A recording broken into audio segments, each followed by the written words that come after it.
بيكم في حلقة جديدة من رول موديل بودكاست. الحقيقة النهاردة معانا ضيف غالي علينا جدا. أنا شخصيا متابعه من زمان ودايما أفكاره مختلفة وبتضيف قيمة كبيرة للسوق العقاري. معانا النهاردة مستر محمد الحسيني، الرئيس التنفيذي لشركة إثمار. اهلا وسهلا يا دكتور. اهلا بيك، شرفت أخبارك بيك. إيه؟ شكرا جدا، الحمد لله. عقار شو طيارات وعاصمة، ابتدت ازاي الفكرة دي؟ اولا انا يعني بدات ان انا بشتغل از ماركتنج ايجنسي زمان قبل من 2008. الموضوع بدا طبعا وقتها ما كانش فيه سوشيال ميديا، فكانت ادوات الماركتنج وادوات التسويق اصلا البسيطه اللي تحت مسمى الدعايه والاعلان على ايام زمان. يعني ما كانش كلمه ماركتنج وديجيتال ماركتنج موجوده على الساحه وقتها. فالموضوع بدا من هنا تدريجي لحد ما في 2011 الثوره قامت وبقى في نهضة السوشيال ميديا وبقى في فيسبوك.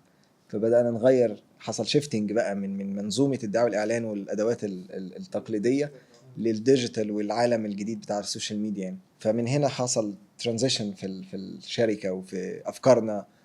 وتحولنا بقى من ماركتنج ايجنسي وبنشتغل بالأدوات التقليدية للفكر الجديد. والموضوع بقى طبعا مع الوقت تحول من سوشيال ميديا لديجيتال ماركتنج ايجنسي كبيره، ثم بعد كده دخلنا في تكنولوجي، وبعد كده تحول للايفنتس. فالايفنتس خدتنا بقى من ايفنتس صغيره لايفنتس ميجا. بدانا نخش مجال المعارض العقاريه، عملنا نسخ عقار شو حققت نجاحات كبيره وقتها بفضل الله بسبب الفكره وحجمها وضخامتها احنا عايزين نقف على الحتة دي بقى. فكرة العقار ان انا معرض عادي بقدم منتج واجيب الشركات هي تقدم منتجاتها، ليه ان نحولها لفكرة حلبة بتنافس فيها الشركات مين الاحسن، مين هيدي الاوفر الاحسن. غيرت الفكر بتاع المعارض في مصر. فابتدت ازاي الفكرة دي، فكرة ان انت تعمل حلبة بين الشركات؟ هي بدات من سياسه اثمار اه. واللي هي مقتبسة أو مندمجة مع سياسة الحسيني. إحنا مش بنعمل حاجات مقلدة أو حاجات تقليدية أو حاجات قديمة. إحنا من عشرات، مش عايز أقول عشرات، يعني من حوالي 15 سنة وإحنا مركزين إن إحنا نقدم كل ما هو جديد وفقط، يا إما ما نقدمش. فأي حاجة بنعملها لحد اللحظة دي بنحاول يبقى فيها مجهود جديد ومجهود زيادة، وده مش بيضمن دايما نجاح كل حاجة. يعني أحيانا كتير وحصلت معانا كتير أفكار وفشلت، أفكار ما طلعتش للنور وفشلت قبل ما تظهر. اتعملت وبعد كده نجحت وبعد كده رجعت فشلت. يعني ليه؟ لأن أنت بتعمل حاجة جديدة مفيش مرجعية بتقيس عليها غير التجارب الحقيقية ليك يعني. فهي الفكرة جت ان احنا بعد ما عملنا مجموعة من الايفنتس العقارية، غير مش معارض، ايفنتس، وقتها استهدفنا دخول الصناعة بتاعت المعارض العقارية، ودي صناعة تقيلة قوي وفيها ناس من 20 و30 سنة شغالين فيها. فان احنا كشركة ناشئة ندخل الصناعة دي ونجذب انتباه السوق العقاري ونحقق نجاحات ونحقق نتائج حقيقية، ما يبقاش شو على الفاضي. كان لازم نغير المنظومة دي. واحنا عندنا ايمان بفكرة ان مفيش حاجة اسمها ما ينفعش. ففكرة ان انت تقعد مع نفسك وتقول ممكن اعمل معرض عقاري ازاي مش شبه المعارض، احنا قابلين ان احنا نتقبل السؤال. فاهم قصدي؟ فلما بتتقبل السؤال بتقدر تطلع له اجابات. في غيرنا لما تيجي تسأله أي سؤال هو يقول لك أنت ما بتسأل السؤال ده إزاي؟ يعني هو مش متقبل أصلا السؤال. فمش منطقي، يقول لك إيه مش منطقي. إحنا عندنا كل حاجة منطقية، أو كل حاجة ينفع تتعمل حتى لو مش منطقية. عارف زي فكرة المنافسة، وحضرتك بتقول انت كنت ستارت اب صغيرة، فبرضه لو انت رجعت هقدر ادخل السوق ده وانافس الشركات الكبيرة، كان ممكن وقتها حد يقول مش منطقي اصلا يعني. أو إن أنت إزاي تعمل معرض بس مش معرض، فهتقعد بقى يعني إيه، فاهم؟ فهي الموضوع جه من هنا إن إحنا عايزين ندخل الصناعة دي ونقدم فيها أدوات مختلفة. فازاي نغير من شكلها؟ فبنقعد بقى ندرس هو ايه الصناعه التقليديه. يعني المعرض ده مكوناته ايه؟ مكوناته قاعه وتوقيت ومكان وحملات تسويقيه ومستهدفين ومعروض ومجموعه عناصر بتكون الموضوع ده كله، او تعال نغير بقى كل ده. طب ما تيجي نحسن في ده ونحذف ده ونطور ده ونشيل ده. يعني تبدا تكون لحد ما تطلع عناصر افضل. كنت حاسس بخوف وانت بتعمل الفكرة؟ يعني ممكن كانت فكرة طبعا اي حد. فكره ان انت اصلا تعمل، انت سميتها حلبة، بالظبط. تعمل منافسة عقارية واحنا في مصر ما عندناش النوع ده من الاكتيفيتيز. يعني العقار دايما بيعامل المعاملة الرسمية وده طبيعي عشان منتج دسم، فممكن تحطه في قالب غير رسمي ويحقق نتيجه. هي دي كانت الفكره. وان ازاي العميل يتحط في بيئه ساخنه في توقيت معين، ياخد قرارات اسرع وقرارات اجرأ. فاهم قصدي؟ ازاي تحط المطورين ليل ونهار بيعملوا عروض، بس ازاي تجبره انه يعمل عرض وعرض حقيقي ويخشى من المنافسه فيقدم حاجه مختلفه. فاهم قصدي؟ وازاي يتجرأ ويقولها قدام العلن، يعني قدام كل الناس، المنافسين والبروكرز والعملاء والزائرين وخلافه. ففي بيئه تم خلقها بشكل مختلف تماما في عقار شو. اتعمل منه 6 نسخ متتاليه. كل نسخه كانت كمان يعني وقفنا عند فكره طب ما انا عايز اطور عقار شو نفسه، يعني يبقى في ابديت، ما يبقاش هو نفسه مكرر يعني. خصوصا ان فكره عقار شو فكره انا بسميها لحد اللحظه دي يعني اللي هي شبه المستحيل، لان تطبيقها وان انت تخلق البيئه دي وتعمل الموضوع ده صعب جدا. يعني الناس في الاخر بتيجي، المدعوين بيجوا يتفرجوا شكله جميل، الموضوع من جوه تفاصيله يعني شبه مستحيل. عارف كانك ميشن امبوسيبل كده، يعني انت بتعمل حاجه صعبه قوي. فكره الوقت ان انت تطلع مده 3 دقائق بالظبط، فيعني وتخيل معايا ان انت مطور وانا جاي اقول لك انت تتعاقد معايا كشركه تنظيم على مده 3 دقائق جوه 3 ساعات. فاهم الموضوع يعني غير منطقي الديل. كل حاجه غير منطقيه. انت حضرتك فاكر ردود افعال الشركات وانت بتعرض عليهم؟ طبعا لولا ان احنا الحمد لله الشركات بتحبنا وتثق فينا، كان ممكن يعني اصدقائنا المقربين كانوا بيهاجمونا. يعني انت بتقولوا ايه، بتهروا في ايه يعني؟ فاهم؟ فالموضوع كان في اوله صعب جدا.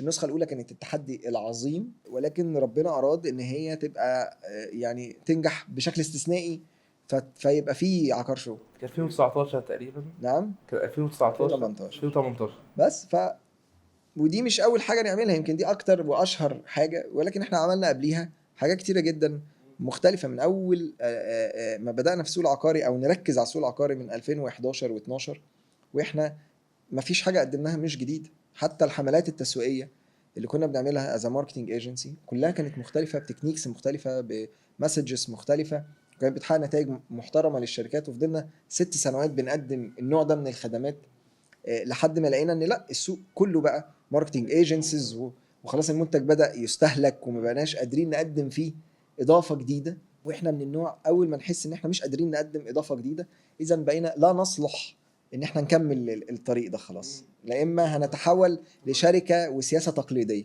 فبنترك وبننسحب من المشهد في هدوء ونروح لطريق جديد قادرين نقدم فيه جديد للسوق ولنفسنا.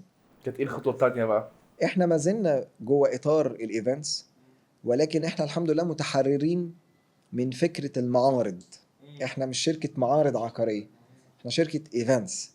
وفي الاصل الايفنتس هي احد ادوات الماركتينج، فاحنا ما زلنا شركة ماركتينج ولكن بنغير من ادواتنا.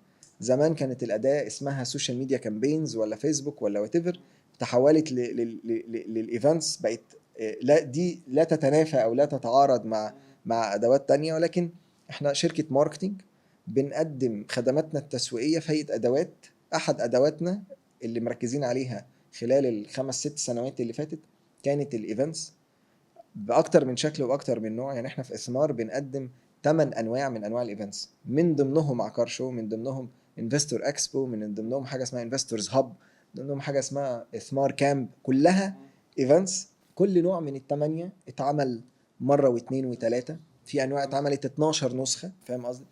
فاحنا شركه ماركتينج بنقدم خدماتنا في هيئه ادوات. الادوات دي اسمها ايفنتس، انواعها عندنا في الشركه 8. توتال عدد الايفنتس اللي احنا عملناها حتى الان تفوق ال 55 ايفنت او 60 ايفنت. فاكر حضرتك كنت بتحكي دلوقتي بتقول ان انت في 2011 اللي هو وسط اصلا الثوره والتحديات كلها انت عملت الشيفتنج ده ان انت خلاص هتفوكس في العقارات. فاسالك انت اصلا شفت ايه وقتها في العقارات في مصر خلاك تاخد القرار ده؟ احنا قبل الثوره كنا بنشتغل على المالتيبل سيكتورز، يعني كنا شغالين على قطاعات كتير او مش مستهدفين قطاع معين. لحد ما حصلت الثوره كان وقتها عندنا تعاقدات مع شركات عقاريه وغير عقاريه كتير، بس لقينا ان ثبات الشركات العقاريه مختلف تماما عن ثبات بقيه المجالات، زائد اقبال الجمهور العام على العقار بسبب وقتها الوضع الامن. فكره الامان كانت انا الثوره كانت فتره كبيره الناس بتشتري عقارات عشان حاسه ان دي امان. امان بالظبط، امن مستقبلي، امن مستقبل اولادي، انا مش ضامن حاجه. يعني حاجات كتير قوي كانت بتخلي القطاع العقاري ينمو لاسباب امنيه والاسباب سياسيه وهكذا. يعني غير دلوقتي الموضوع استثماري اكتر، نمو لايف ستايل اكتر، مش امان زي زمان يعني. فده خلانا لا نشعر ان القطاع ده مهم، فانسحبنا تدريجي من العلاقات الغير عقاريه والاسواق الغير عقاريه، واندمجنا مع السوق العقاري لحد ما بقينا 100% بنشتغل مع القطاع العقاري فقط. وده حصل خلال سنه، يعني فضلنا سنه كامله لحد ما بقينا بنشتغل على القطاع العقاري فقط.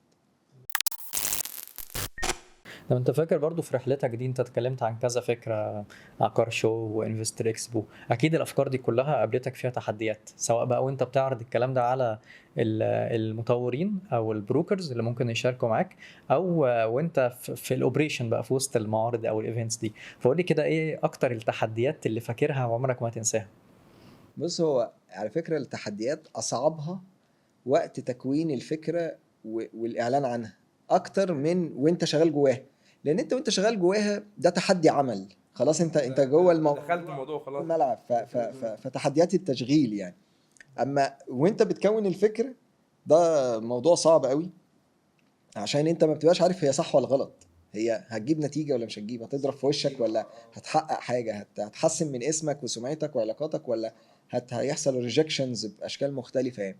فتكوين الفكره ده في حد ذاته اكبر تحدي، لان انت مش لاقي حد تقول له الفكره الفلانيه لما طبقتها عملت معاك ايه. انت بتخترع الموضوع من العدم، فمش لاقي حد تساله ايه النتائج. فانت بتعتمد كلها على قدراتك وحسبتك ودراسه الجدوى بتاعت الموضوع ومشاكلها وايجابياتها يعني فاهم. فالموضوع ده في حد ذاته تحدي، وجرأة انك تعلن عن تنفيذه. يعني بعد ما انت كونت كل الموضوع والصوره والفكره والدراسه والتسعير بتاعها وخلافه، لو حاجه مسعره هنقولها ازاي، هنقولها امتى، هنقولها لمين، يعني عارف ده تحدي جديد يعني. وتبدا بقى طبعا المشكله بتاعت الانونسمنت بقى، ان انت بتبدا تشوف الريجكشنز ورفض الفكره وعمليه الاحباط بتاع رفض الفكره ومعالجات رفض الفكره ومدى خطوره انك هتنفذها حتى لو اترفض. عارف يعني في كلكعه كبيره بتتم وقت التكوين وقت الاعلان، ويليها تحديات التنفيذ، لان انت برضو ما بتبقاش عارف انت هتخبط في ايه. انت اول مره تعمل الشغلانه دي، يعني لما تعمل الحاجه اول مره وتعمل منها نسخ شويه بتبقى متوقع ايه التحديات اللي هتقابلك. فدايما اول نسخه مختلفه تماما عن النسخ اللي بعد كده، لان يعني التحديات اللي انت هتقابلها بعد كده شويه ممكن تبقى متوقعه غير النسخه الاولى او الطلعه الاولى او البدايه او التجربه الاولى من اي فكره يعني. وده يعني خلينا نروح في اتجاه تاني. شباب كتيرة جدا بتفقد فرص كتيرة في حياتها بسبب التجربة الأولى، لأن هو لما بيقعد يفكر في الفكرة أول حاجة عنده مشكلة إن عقله مش بيتقبلها، يحس إنها صعب عليه، مكلفة، وقت شكلي مش كويس وهعملها، أنا مش فاضي، مش يعني كمية تحديات كبيرة بتقابله قبل ما هو بيفكر. ودي ملايين من الشباب فقدوا فرص بسبب إن هو واقف عند الخطوة الأولى. مش عايز يعمل. طب ما تدينا نصيحة كده يعني، دي نقطة يعني ناس كتير جدا يمكن احنا سبب البرنامج بتاعنا ان احنا نقدم نماذج للشباب اللي بتتفرج سواء سيلز في العقارات او خارج عقارات. الناس دي ازاي عملت شيفتنج في حياتها بسبب قرار. فلو جينا قلنا ان ايه ازاي انا افكر كشاب اي قرار عايز اخده افكر فيه واحط له اسس عشان ينجح. بص، هو أول حاجة أنا كشاب انا محتاج ابقى عندي ايمان بربنا وبنفسي، لان ده لو مش موجود اي فكره اي قرار اي شيفتنج هيبقى قراري فيه ضعيف. انا لو مؤمن بربنا ومؤمن بنفسي وامكانياتي وفاهم انا مين وقدراتي ايه، اي قرار هيجي لي بعد كده يعني ايه هبدا افكر فيه على الاقل لايمانا بنفسي وايمانا ان ربنا هيسندني وكده. اما لو ما عنديش ده مش هفكر، او لو فكرت مش هعرف ابسط حاجه واقفل على الموضوع واحط لي مجموعه من المبررات والشماعات اللي تخليني اشعر ان انا مش هعرف، عشان انا البلد او الامكانيات او حاجات كمان بره ايدي، عشان ما احسش بالفشل، ابقى راضي عن الموضوع. ابقى راضي عن رفضي للتطور او رفضي للشيفتنج اللي ممكن يحصل في حياتي. ويفضل يلوم نفسه باشكال مختلفه على مدار سنوات لحد ما يشعر ان القطر فاتني او خلاص ما بقاش الوقت يسمح بذلك يعني. ودول واحنا كلنا معرضين للنوع ده. فالموضوع بيبدأ من الإيمان. أنا مؤمن بربنا إنه لو استعنت بيه وسعيت صح هنجح، ومؤمن إن أنا قدراتي وإمكانياتي وعقلي ووقتي وخلافه يسمح. رقم 2، عمرك ما هتعمل حاجة أنت ما بتفهمش فيها. لازم تكون عارف. لازم أصلا تبقى فاهم في الموضوع ده، لأن في ناس بتفكر في الشيفتنج من موضوع لموضوع. أنت فاهم قصدي؟ بره إطار، تخيلوا بياخدوا المكان. بالظبط بره اطار خبرته. يعني انا ماركتير، لما اجي افكر كماركتير، مش فجاه حد يعرض عليا ان احنا هنشتغل في عيادات الاسنان. طب ما انا ما كنتش دكتور، حتى لو يعني صناعه تانية ومحتاجه مواهب من نوع تاني. فتلاقي في ناس كتيره فقدت فرص بسبب ان هي اتحركت من موضوع لموضوع تاني، فخسرت وقت كبير جدا ودفعت ضريبه عدم الخبره. والضريبه دي عباره عن ايه؟ وقت كبير، مصروف كبير، طاقه، احباط ونفسيه، وممكن يرجع مره تانية لكاريره الاصلي تاني، ويخاف مره تانية انه يجرؤ ويتحرك تاني. خلاص بقى التجربه فشلت فانا مش هعمل كده تاني. فدايما الشيفتنج ده مش لازم يبقى زرار يحركني من موضوع لموضوع. انا ممكن اتحرك بنفسي مجالي.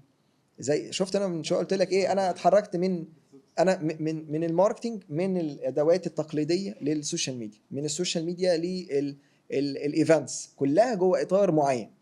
يمكن التخصص العقاري خلانا بقينا جوه القالب العقاري، فخدنا الخبرتين، الخبره بتاعت الماركتينج وخبره الريال استيت كصناعه، فاندمجوا مع بعض فقدرنا نقدم نتائج افضل.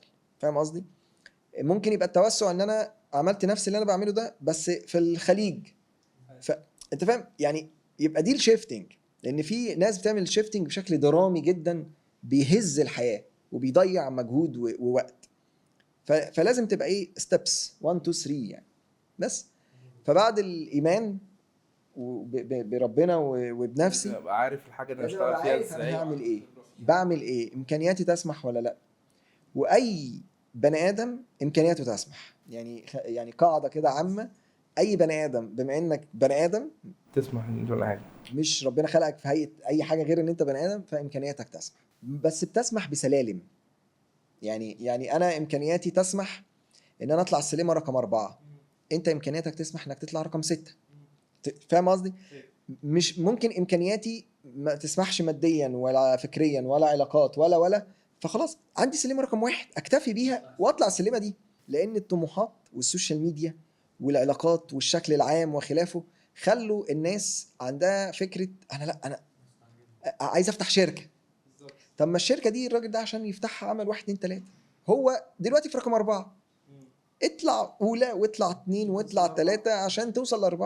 اما بقى الهدف بقى كبير، يعني تصنع هدف يعيقك.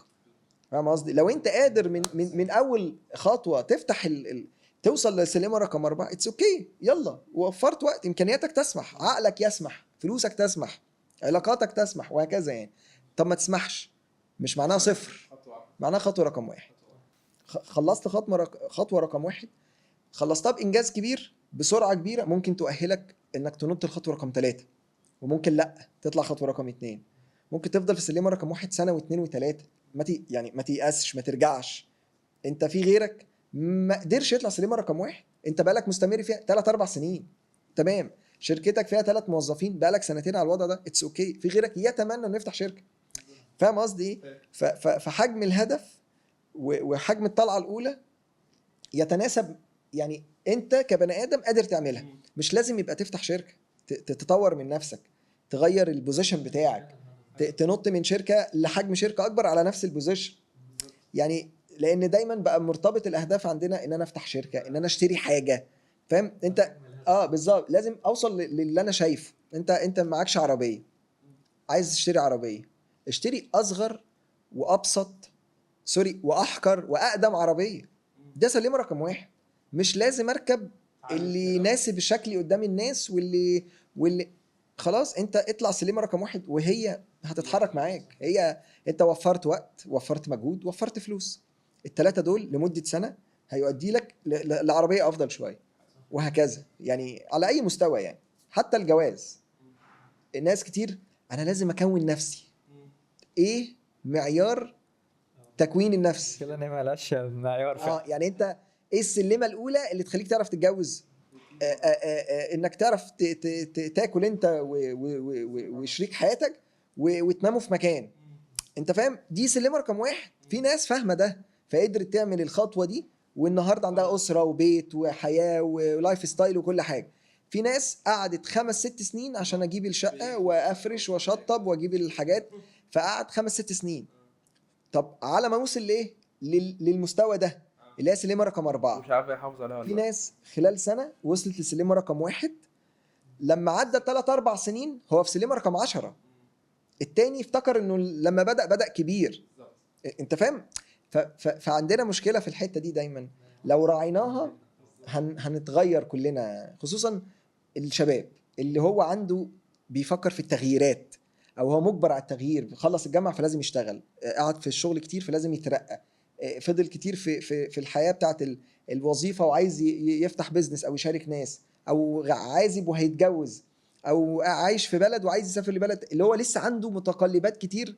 دايما اهدافه ما بتبقاش مدروسه صح. هو للأسف متأثرين شوية بالسوشيال ميديا وحلم الثراء السريع، وتعالى تكسب كام في 3 أيام وأعلمك حاجة في 3 دقايق.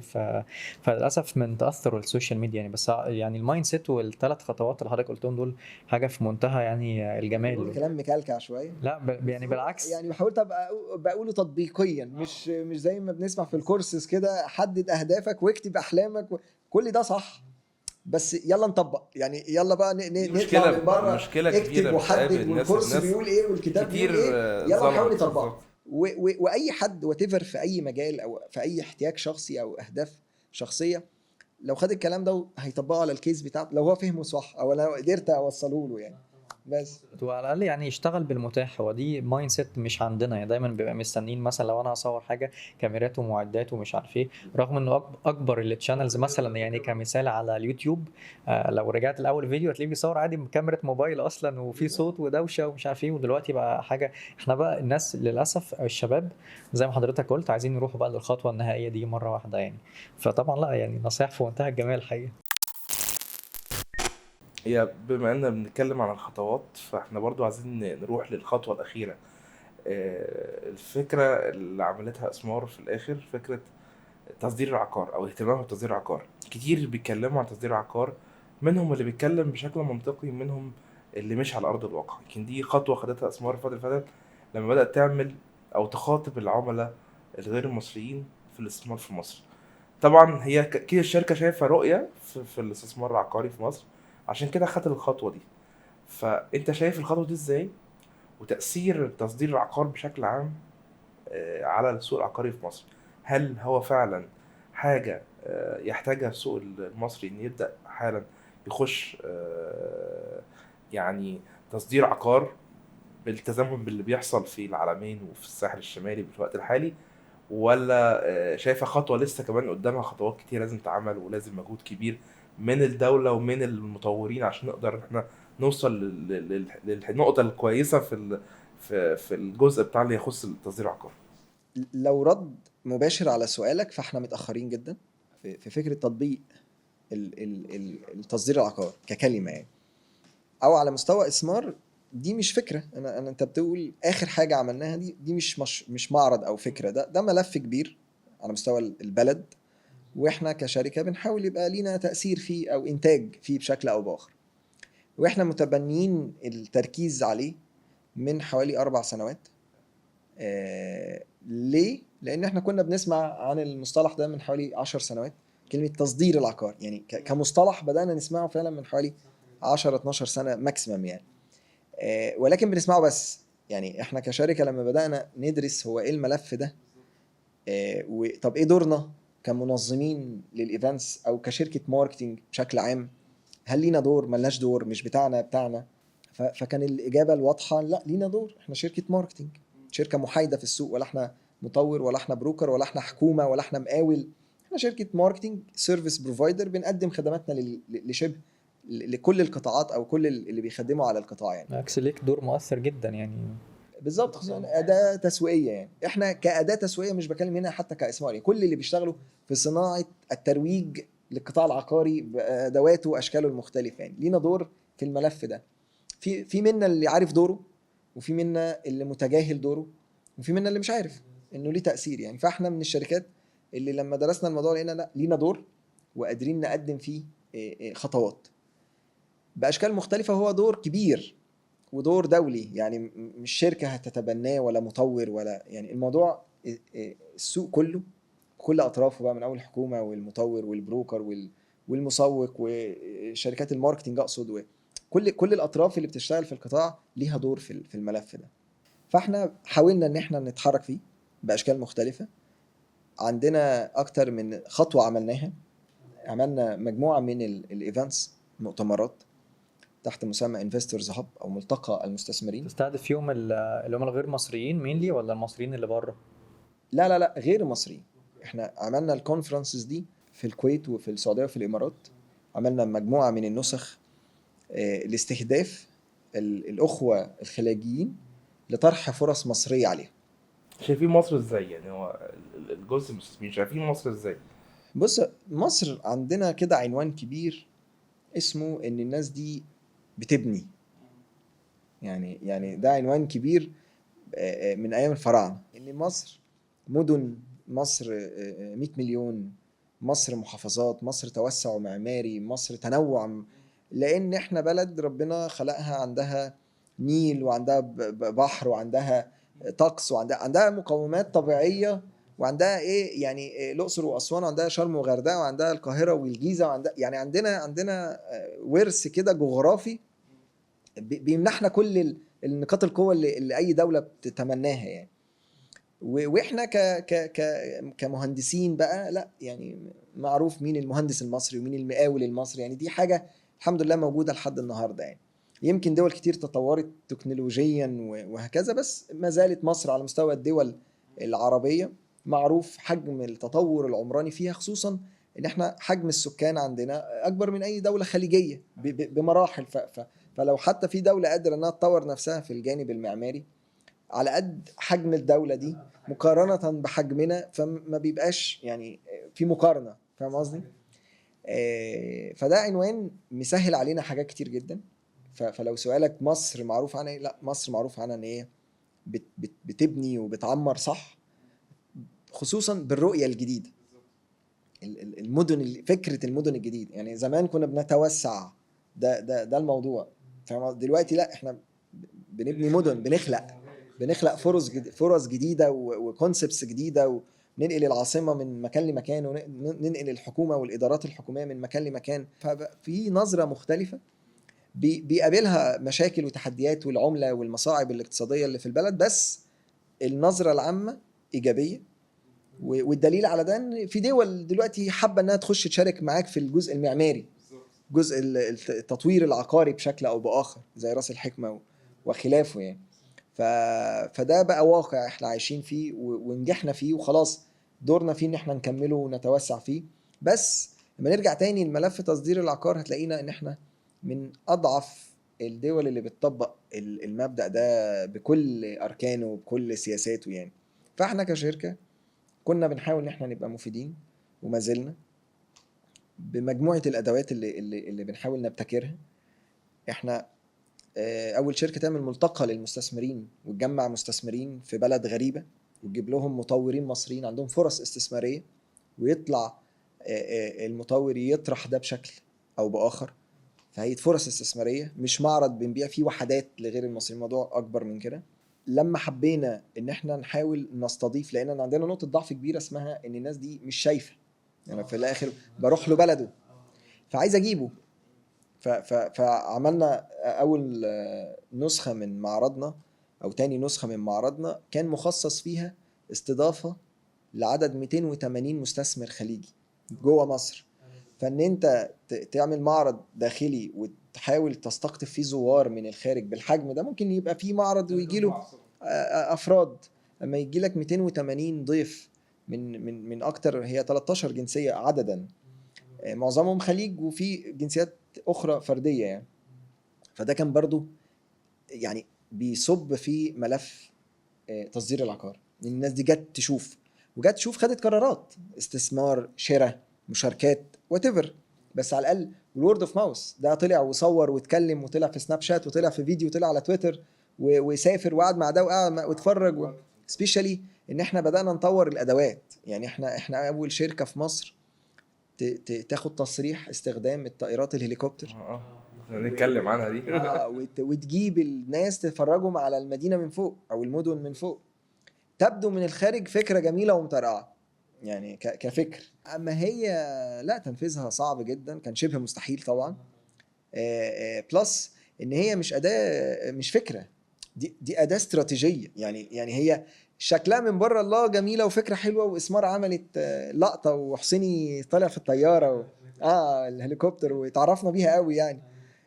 اما هي اداه استراتيجيه يعني مش فكره لطيفه يعني. هي اداه احنا قدرنا نحولها من اداه عسكريه، لان احنا ما عندناش في بلدنا طائرات هليكوبتر من قطاع خاص يعني. هي بتجيبها فاهم من جهات رسميه يعني.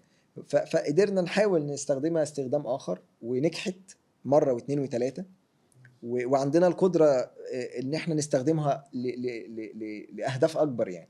بس بقت اداه من ادوات اصناع. طب هي كانت فكرتك انت ولا ايه؟ هي فكرتي، وكانت جت بطريقه ساذجه جدا، جت بسبب فكره قبلها.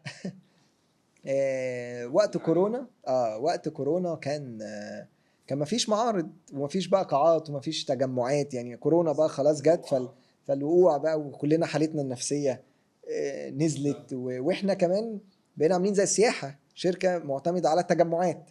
ففجاه قال لك مفيش تجمعات، مفيش فنادق، مفيش قاعات، مفيش. فخلاص هنروح بقى نقعد في البيت يعني. مش فيش وركينج اصلا، مش فروم هوم يعني، مفيش شغل. بالظبط. فهنا كنت انا بقى طبعا في حاله نفسيه مش لطيفه، زينا زي كل المصريين، زي العالم كله مش المصريين بس يعني. فكنت عمال ايماني بفكره ان كل حاجه ليها حل، وان كل وقت ليه ادواته، مخليني عمال اقول طب نعمل ايه يعني. فاهم؟ مع ان العالم رافض فكره انك تقعد تفكر يعني. خلاص هو هتعمل ايه؟ لازم تبيع حاجه تانية، تشتغل في موضوع تاني يعني. فلقيت ان انا قادر استخدم الشارع يعني. كان وقتها الاجابه على سؤال اسمه هو انا اعرف اعمل معرض فين؟ فاهم؟ فلقيت في اجابه اسمها الشارع. فاهم؟ ده مفتوح لسه ما حدش قفله يعني. فهنا الفكره بتاعت الطياره، لان فكره الطياره ما جاتش من الطياره، هي جت ان احنا لما حصلت كورونا وعايزين نجمع الناس، قلنا بما ان الشارع متاح، طب ما نيجي نعمل معرض في باصات، في اتوبيسات، بما ان هي دي المتاح انها تمشي في الشارع يعني. فجبنا باصز وعملنا نسخه معرض عقاري جوه اتوبيسات. جبنا اتوبيسات سياحيه ومضيفات وسناكس ومشروبات وميه يعني، كانك قاعد في قاعه 5 ستار يعني. اتوبيسات فاخره جدا، وفي مايكس في الاتوبيس وتكييفات والكلام ده كله.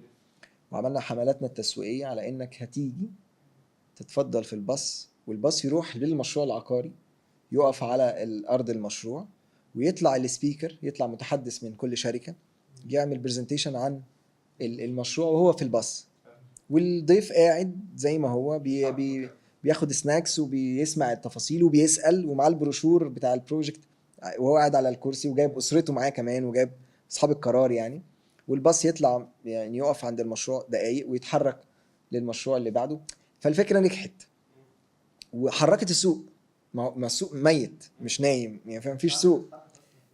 فبقى في حملة تسويقية وفي عميل، والناس عايزة تشتري عشان تلحق الاسعار في الدنيا النايمه. فالناس بس مش عارفه تشتري ازاي يعني. مفيش ادوات، مفيش تواصل، الحياه تعطلت يعني. والمطور العقاري مبسوط ان فريقه هيشتغل، في فريق بيع وفي عملاء وفي ميتينجز وفي بيع وفي فاهم يعني. ففي نبضه هتحصل الفتره دي. جبنا 33 اتوبيس في اول نسخه، اتوبيس سياحي اللي هو الكبير الحاجه و50 راكب يعني. لما نجحت الفكره عملناها تاني جوه ايام كورونا يعني. وبعد كده كورونا يعني انتهت. فقدرا حد من اصدقائي بنهزر بيقول لي طب انت عملت معرض في اتوبيسات، المره الجايه تعمله فين؟ فخلاص قعدت هزار والموضوع خلص. فانا بقى مروح السؤال يعني شد، تعمل معرض فين؟ فاهم؟ طبعا لو في وقتها قلت لحد انا ما اعرف في طيارات مش منطقي تماما يعني.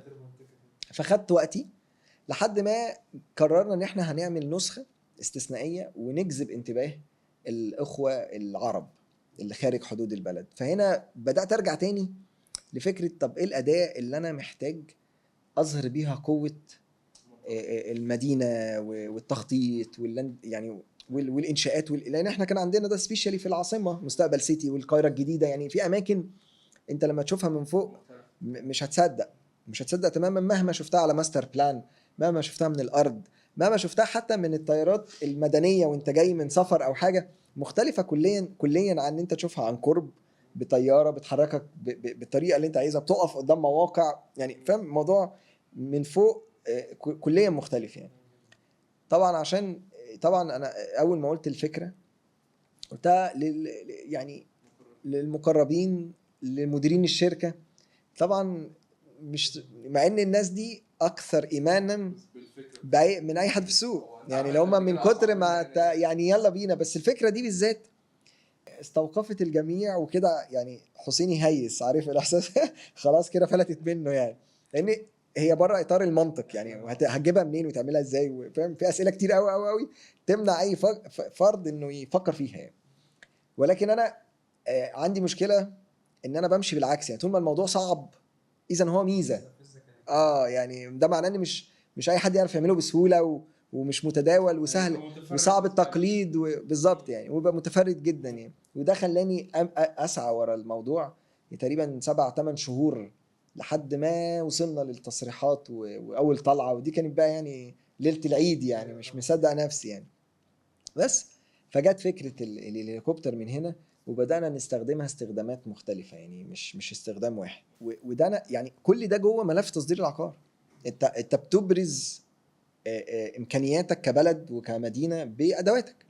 لما جبنا مجموعه من المستثمرين من الخارج وامراء وسفراء وخلافه وركبوا الطيارات وتصوروا هم بيركبوا وهم بيصوروا، فلما تيجي تعرض ده في مؤتمر بره مصر هو شاف الكريديبيلتي بتاعتك بالظبط، شاف واقع بقى، مفيش هنا كلام. ومين اللي بيصور الواقع؟ حد من عنده، مش انت يعني.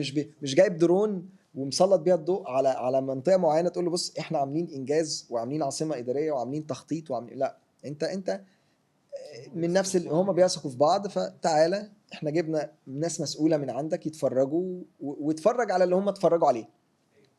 فالموضوع اتغير يعني. طلعت من ايه بقى في العقارات؟ سفير العقارات يعني لقب لطيف يعني وكل حاجه. هو طلع من اصدقائنا في السوق يعني حد بقى يرفع بوست، بعد كده حد على المسرح يقولها بشكل معلن، بعد يعني اتقالت باشكال مختلفه بدون توجيه ولا اصطناع ولا حاجه يعني بالعلاقات الشخصيه. بالظبط. زائد سفر كتير. احنا جينا خلال السنوات اللي فاتت كنا بنسافر كتير جدا جدا جدا، عشان يعني مثلا عندنا معرض في مصر، فانا سافرت 7-8 دول عشان اعزم ناس من بره. فمش عازمهم بقى بواتساب، ولا بنروح ونعمل مؤتمر وندعو الناس واجيب السفير المصري في الدوله اللي انا رايح فيها، وبيطلع معايا وزير او نائب وزير من موضوع يعني بنبذل مجهود. فكان الموضوع في الاول كده على سبيل الصداقه يعني، فلان بيقول وفلان بيقول، فلان كومنتس يعني والكلام ده، لحد ما بقى خلاص ملاصق يعني.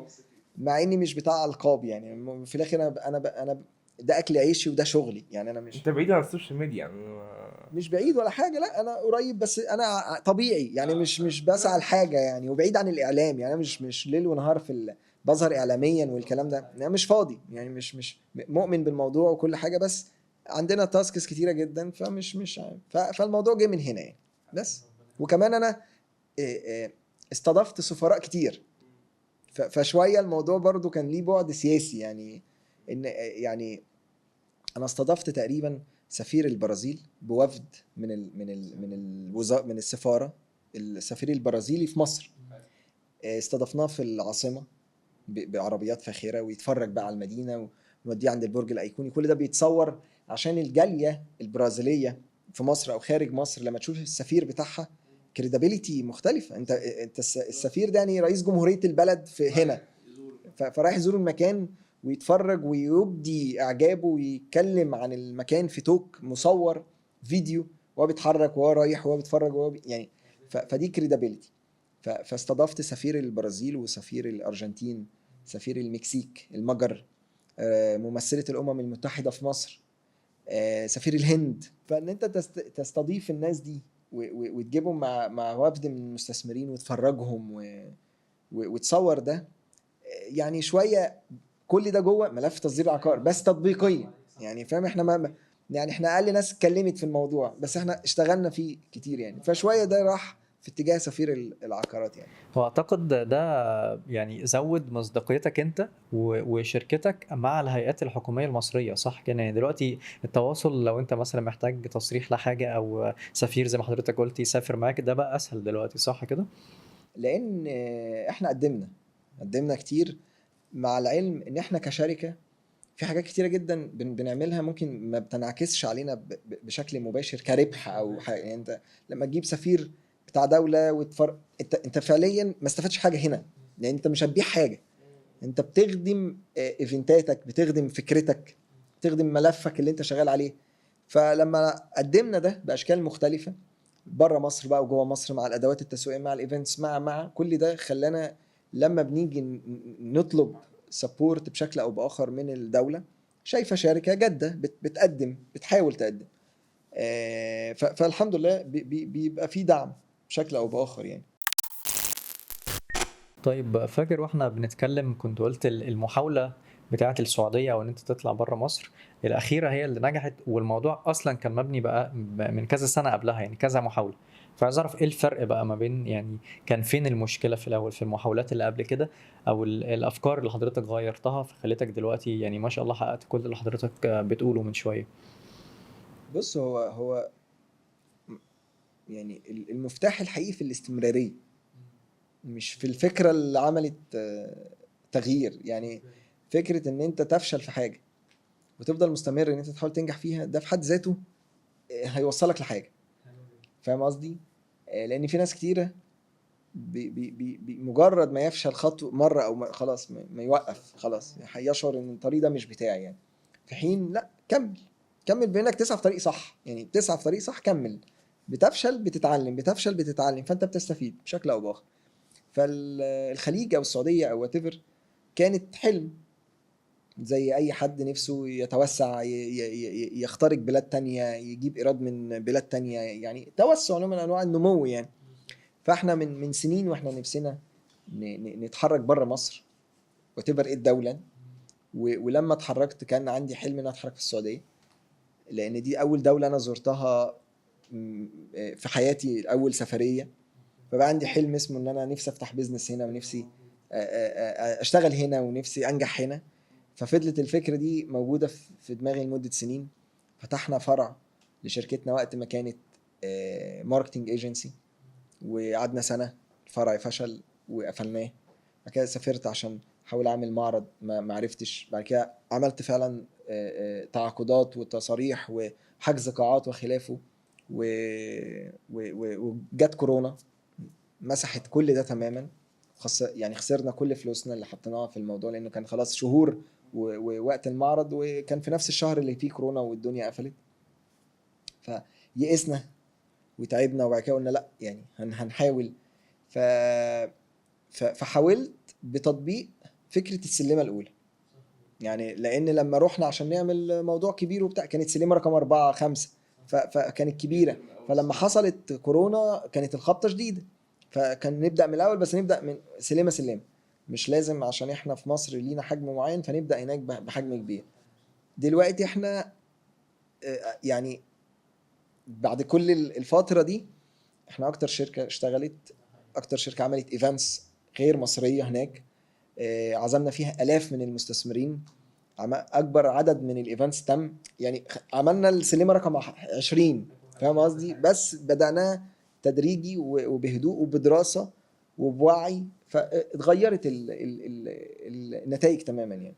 بس وناس كتيرة، انا يعني بحاول دايما اعكس كلامي للي بيقوموا بنفس الانشطه في قطاع العقارات، في اي قطاع، باي مهنه، باي صناعه. انه لما بيجي يتوسع برضو نفس المشكله، بيبقى عايز يتوسع باهداف عظيمه وبخطوات غير مدروسه وباستثناءات يعني لا، ابدا السلمه الاولى وابدا بدراسه. يعني مش حلمك يجي واخدك كده نطت نطه وخلاص، لا، ادرس. ده وقتها هعرف اعملها بالطريقه دي، دي اهدافها، دي ميزانيتها، ده الفريق العمل ده. اعمل. الحسبه او الدراسه بتقول لك غير كده، يبقى انت هتعمل حاجه غلط. الفقرة المحببة بالنسبة لنا فقرة الجار. هنختار 3 أسئلة ولحضرتك تعمل سكيب لسؤال واحد لو حابب، يعني ممكن تجاوب أسئلة كلها. فيلا نسحب سؤال، اسئله محرجه. يعني اقرا الأول بعدين تقول هتقوله ولا سكيب. انت لو سكيبت خلاص انت هتجاوب على التاني إجباري. قول لنا حاجه لسه مش عارف تحققها. حلو. كده قلت فهجاوب. انا متخيل ان في كتير، يعني ان مفيش حدود للحاجات اللي انت عايز تحققها. اكيد كلنا عندنا احلام كتير وحققنا جزء ونفسنا نتمنى ان نحقق جزء تاني. ايه الحاجه؟ لا اكيد في احلام كتير، يعني نفسك اكيد في حلم انت حلمت بيه ولسه ما وصلتلوش يعني، ولا حققت كل احلامك؟ والله في حلم في بقالي، حاجه بره الشغل مش شرط. في حلم وهدف كبير كده اشتغلت عليه فتره وما قدرتش اعمل فيه انجاز، مش عارف اقوله ولا لا. وبقول يا رب ان انا اعرف احققه. يعني هو ليه علاقه بالجزء الخيري في حياتنا كبني ادمين يعني. وكلنا مقصرين في الجانب الخيري، والبزنس والحياه والاسره والكلام ده بياخدنا يعني، بينسينا الجزء ده. والجزء ده تحول مع الوقت لهدف وحلم، ان انا نفسي ان يبقى جزء لا يتجزأ من حياتي وعندي مشروع كامل واشتغلت عليه بس يعني كالعادة وقفت. فده حاجة انا حلم وهدف ولسه للأسف ما حققتوش. السؤال التاني. انا معاك فيه ان شاء الله. ان شاء الله. انا مش هقول بقى، يعني اقول لما عشان ما نتزنقش، نتزنق على الهوا. بسم الله. قول لنا اقل مرتب اخدته كان كام؟ انا ده اكيد اول واحد. اول مرتب. اول مرتب صح. اكيد هو اي حد فينا اول مرتب بيبقى اقل مرتب يعني. وامتى يعني؟ امتى؟ انا جيت انا متجوز من زمان، يعني انا بدأت الحياة الأسرية والشخصية يعني من بدري شوية غير الجيل بتاعنا يعني. فاشتغلت كل حاجة يعني انا مش عارف بقى تقصد اول مرتب. يعني انا اشتغلت كل حاجة. اشتغلت غسلت اطباق في محل فول وانا طفل، ثم بعد كده في محل لبن، في محل حلاقه، في محل بقاله، يعني الحاجات اللي هي لا كطفل بتعرف تقف يستخدموك يعني، فبتقبض اليوميه بتاعتك يعني. وبعد كده اتطورت بقى لما يعني تشيل حاجات مرتب يعني خليتك اه كمرتب. بالظبط. بعد ما خلصنا مرحله تشيل حاجات وتشتغل في المعمار وفي الامور دي، بدات اتحول لفكره انك تعمل بيزنس، بس اللي هو بتاع اعدادي وثانوي ده، تفتح محل عربيه مش عارف ايه، تجيب يعني تبيع الحاجات، حاجات تبيع تجيب وتبيعها. الحاجات اللي هي بتاعت الشباب الصغير اللي معهوش فلوس ده بيعافر يعني. لحد ما دخلت بقى الجامعه وتحولت بقى من فكره الحاجات بقى الصغيره دي لشغل. انا بدات مش كموظف، انا بدات اثمار بدات معايا من ايام الجامعه كعمل في الماركتينج، مش كموظف، كصاحب مكان يعني. لحد ما بقى في بيت واولاد، فالموضوع اضطريني ان لا، انا يعني مش هنقعد بقى ان شغل الشباب بقى والمعافره ده مش هينفع، لازم توازن معاه بحاجه عشان في بيت. فاشتغلت بقى هنا بفكره الوظيفه. لو ده كان السؤال المباشر يعني. كنت بشتغل 3 شغلانات في الفتره دي. كنت بشتغل الصبح في شركه عقارات، كنت ماسك تسويق لعدد ساعات قليل، وفي النص بدير شغلي الخاص. وكنت بالليل بشتغل في شركه خارج المجال العقاري. انا بحاول افتكر بقى المرتب كان كام يعني. كان وقتها انا فاكر المرتب بتاع بالليل عشان تفتكر واحد مش مشكله. كنت باخد 6000 جنيه. الكلام ده كنت بشتغل 6 ساعات، كنت بشتغل من 6 بالليل ل 12 بالليل يعني. ده عشان الصبح كان عندي امور تانية يعني. ما هو اليوم كان 3 اجزاء يعني، وكنت باخد في المكان ده 3000، وعلى ما خلاص ماشي خدت 6000 يعني وقعدت فيه تقريبا سنة او سنة ونص، مش متذكر قوي تقريبا. وكان في مجال الموبايلز واللابتوبس يعني، كان الكترونيات اكتر. الكترونكس يعني. وده كان مش فاكر بقى الكلام ده سنة كام، تقريبا سنة 2013 و12 او 14 في الحتة دي، اللي هي كانت عندي البيزنس الخاص بتاعي بس لا بعد 12 الثورة. 13. وده وقتها انت بتشتغل بارت تايم جوب 6 ساعات بتاخد 6000 جنيه من في سنة 2013. فده بالنسبة لي كان رقم جيد جدا، لان انا كنت قدرت اقدم حاجة للمكان ده غيرته 180 درجة. فقدرت بدل ما اخد 3000 جنيه اخد 4 5 6 يعني كان، بس ما استحملتش بقى يعني، خلاص شغال 3 شيفتات في اليوم يعني. قدمت ايه الفكرة؟ ده كان سلسلة محلات بتبيع الكترونكس، وانا كنت شغال في الإدارة، وقدرت اكريت عندهم قسم للاي كوميرس، ان نبيع اونلاين يعني. فما كانش عندهم ده، هم بيبيعوا في المحلات فقط يعني. فالحمد لله قدرت ان انا احقق ان مبيعات الاونلاين توازي محل. ودي ما كانتش موجودة قبل كده في السوق وقتها. كانت يعني مفيش بلاتفورمز بقى يعني دلوقتي بقى ده العادي، وقتها لا، ما كانش فيه الكلام ده، احنا كنا لسه بنقول يا هادي يعني. فخلال فتره صغيره جدا قدرت ان انا اطور المشروع ده واعمل ويب سايت فجاب بنفيت اكبر. جدا جدا. فبقى كانك شركه كامله موازيه للمحلات بتبيع اونلاين يعني، ما كانش ده موجود يعني. فانا دخلت قعدنا كام فرفعك بقى شهر 6000. فغير، فاخدت مرتب بقى. فبقى ماشي، السؤال التاني. السؤال سهل بس انا مش فاكر الموقف يعني. انت بتقول لي احكي لي ارخم موقف في الموضوع الفلاني، وانا مش انت كده معاك سكيب. عشان مش فاكر، انت كده معاك سكيب. مش فاكر الموقف. يعني انت معاك ده اوبشن تختاره براحتك. ما انا خايف من السؤال الرابع يعني لا خلاص بقى كده 3 خلاص. عايز تلاتة. طب ده شيء رائع، 3 كويس. شيء رائع. احنا هنختم معاك بسؤالين مهمين جدا. انا شخصيا اول سؤال ده انا مستني اسمعه منك. انت دلوقتي كنت بتتكلم عن رحلتك، يعني واضح ان هي بادئه من بدري قوي، من الطفوله. فمن الطفوله لغايه اللحظه اللي حضرتك قاعد فيها قدامنا دلوقتي، اكيد في رحلتك دي استعنت بناس ممكن يبقوا رول موديل في حياتك، فعايزين نعرف مين هم، او استعنت باشخاص، استعنت بحاجات. يعني قول لي كده ايه التولز اللي بتساعدك في رحلتك دلوقتي؟ انا استعنت باشخاص كتير طبعا في الرحله، كانت السؤال طويل قوي. انا استعنت بربنا طبعا، لان ظروفي كانت اصعب من ان الواحد ممكن يحقق حاجه في حياته، زي ظروف شباب كتير بيقولوا لنفسهم انا ظروفي ما لا تسمح يعني.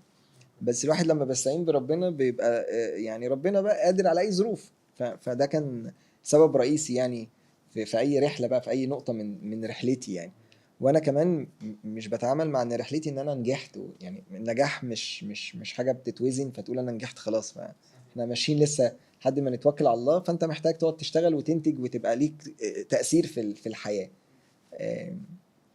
فده رقم واحد. استعنت بمين؟ استعنت بناس كتير يعني. لو هتتكلم على ايام الطفوله فانا استعنت بامي.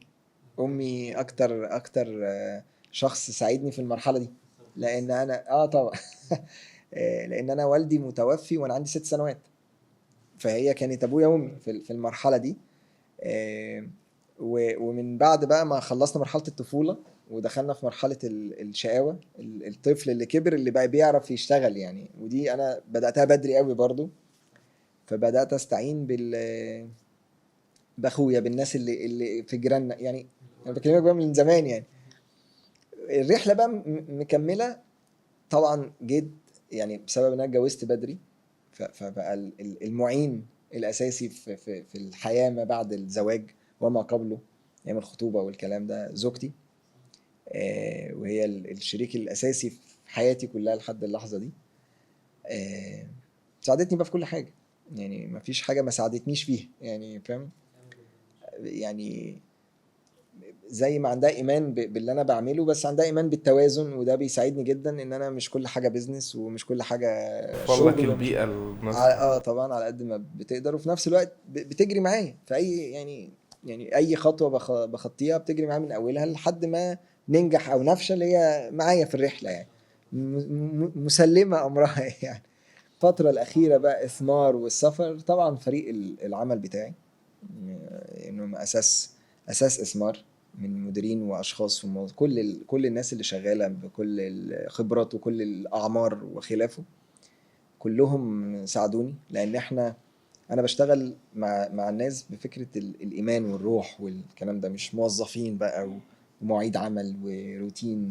ما عندناش الكلام ده في الشركه يعني. احنا شركه بلا يعني، احنا بنشتغل كاجوال شويتين يعني. الحسيني ما عندوش مكتب، ما فيش حاجه اسمها ده مكتب الحسيني او مكتب المدير العام، او ما فيش حاجه اسمها كده. انت بتخش تقعد في اي مكان فاهم؟ كده يعني. ففريقي لحد اللحظه دي هو العمود الفقري بتاع الشركه، هو اللي بيؤمن بالافكار ومؤمن بالانتاج ومؤمن بالنتائج ومؤمن بالخطوات والكلام ده كله. دول ساندوني، منهم اللي موجود في الشركه دلوقتي، منهم اللي مثلا ما بقاش موجود، بس كلهم ناس ساندوني بدون ذكر اسماء يعني. ومؤخرا بقى في دور كبير للمهندس فتح الله فوزي، بحكم انه بقى رئيس مجلس اداره الشركه. قدوه كبيره لينا، احد المساندين العظماء اللي دخلوا الشركه بالظبط. انا ليا اصدقاء كتير جدا ساعدوني، مش شغالين معايا، اصدقائي بره المجال وبره الشركه يعني. ساعدوني في رحلتي كلها من ايام الطفوله لحد النهارده، بنساعد بعض وواقفين معايا بحكم الصداقه والاخوه، اخواتي وهكذا. كله بيساعد بقى بطريقه مختلفه يعني. فما فيش حد ما ساعدنيش و... وكلنا كده يعني. اي حد فينا عايز يمشي رحله ويحاول يأثر وينجح ويعمل اي حاجه فيها، لازم كل اللي حواليه يساعدوه، ولازم هو يحاول يفضل يساعد اللي حواليه بأي حاجة يعني لازم تقدم المساعدة والدعم بأي شكل طول ما بيطلب منك بشكل أو بآخر يعني. طيب اخر سؤال، عايزك كده تتخيل ان انت في سبيتش واقف على مسرح وقدامك مجموعه كبيره جدا من الشباب، ومستنيين منك كده نصيحه من القلب، يعني من الحاجات بقى المؤثره جدا ممكن في حياتك، في حاجه قريتها في كتاب، ففي بوينتس كده بسيطه ممكن تنصح الشباب بايه؟